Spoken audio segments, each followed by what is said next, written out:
Well, game one did not disappoint at all. That was the best possible way to get the playoffs going.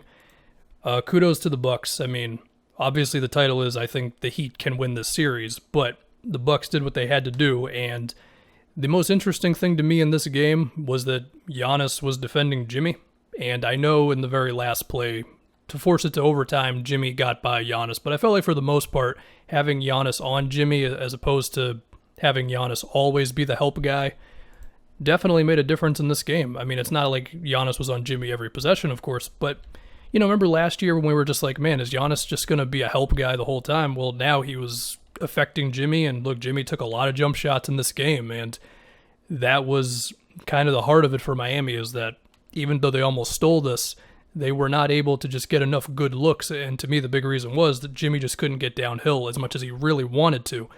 I mean, eventually he had that one play, I think it was a pick and roll late, where he just went right at Brook and he fell to the floor, and that might have affected a later possession for Jimmy where he was getting downhill and then he just picked the ball up and it resulted in either a jump ball or whatever it was. But still, Giannis on Jimmy was big. There was PJ Tucker on Jimmy at times. I think that made a difference as well. And it just seemed like the Bucks were more ready to deal with Jimmy and Bam. I mean, we'll have to see how this goes moving forward, but I remember in my prediction, I said I was confident that Bam could beat Brook Lopez off the dribble.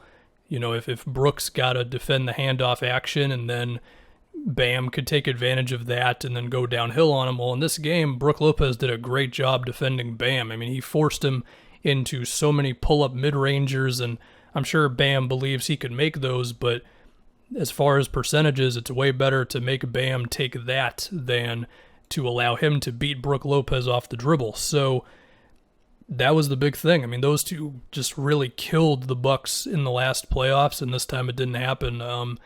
As far as the Bucks offense, I mean, it was definitely rough at times. I mean, Giannis missed a bunch of free throws, and his overall percentages were not the best, and I expect that moving forward. Well, not necessarily that, but more so the way Miami defended him, which was you bring two in the post, you front the post, you just throw as many bodies at him as you can, but they also just did a good job of sometimes defending him one-on-one. There were a few plays where Bam was the only guy stopping Giannis in front of the rim, and he did a good job.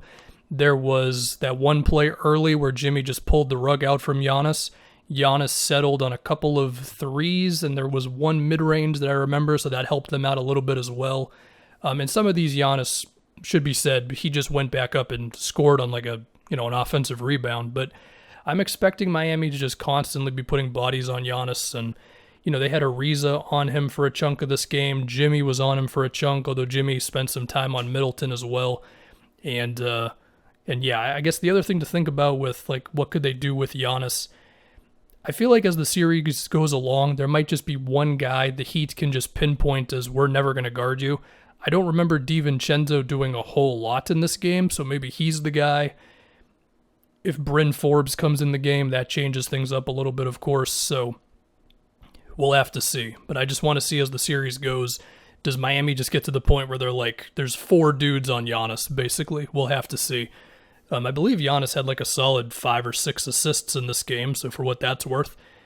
To talk about Middleton, I mean, the dude made some shots, and this was a thing that I talked about, as everybody probably talked about going into this, is like, just how good really is Chris Middleton? Can he just make contested shots? And, I think sometimes the Bucks offense gets a little too slowed down and it becomes a Middleton ISO, but Middleton made it work, man. I mean, he had a pull-up 3 when Bam didn't step up on the screen. He, of course, had the game winner with 0.5 seconds left, which was just over Duncan Robinson.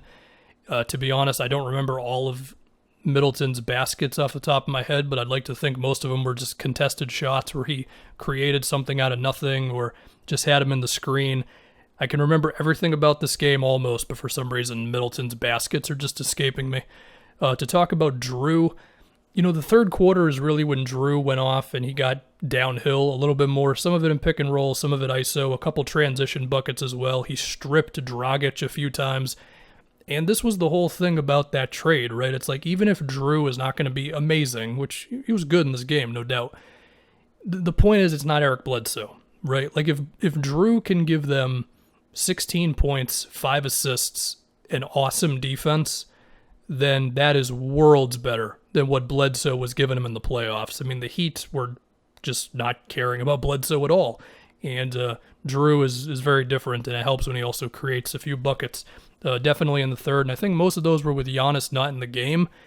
Could the Heat look to trap Drew? Could the Heat look to double team, especially when Giannis is not out there? I guess it's a possibility. To talk about the Heat's defense more, I felt like we didn't see the zone a super lot in this game. I mean, maybe I'm just dumb, but it really didn't feel like they busted it out too much, and that was a big thing with me going into the series. I'm just like, how are the Bucks going to deal with the zone? And again, maybe I just missed it, but it just didn't seem like how it was in the last playoffs, so we'll have to see if they bust that out more.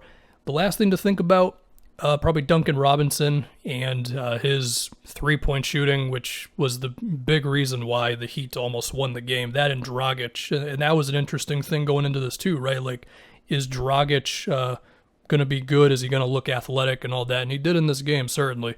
But to get back to Robinson, early on, the Bucks, they dropped on the Robinson action, and we'll have to see how that goes in the series, but I feel like Miami could go at that more.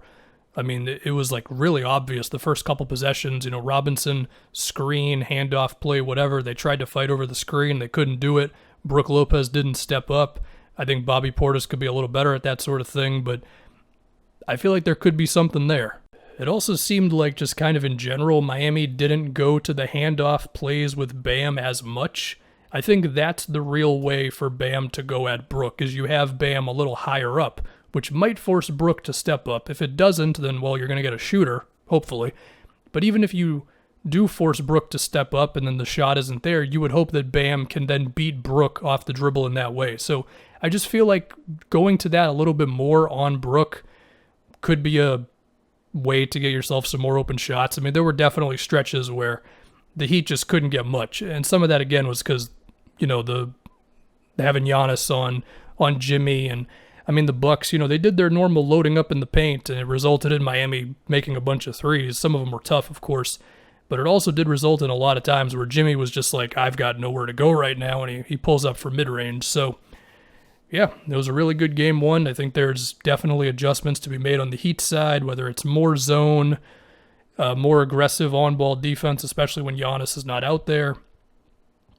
Perhaps going at Brook Lopez a little bit more, getting Jimmy in pick and rolls a little bit more, and for the Bucks' sake, anticipating all of those things and seeing how they deal with it. I don't think we saw a lot of Giannis at center. I think it was pretty much Brook or Bobby Portis. There could have been a few Giannis minutes here and there, and that was an awesome game one.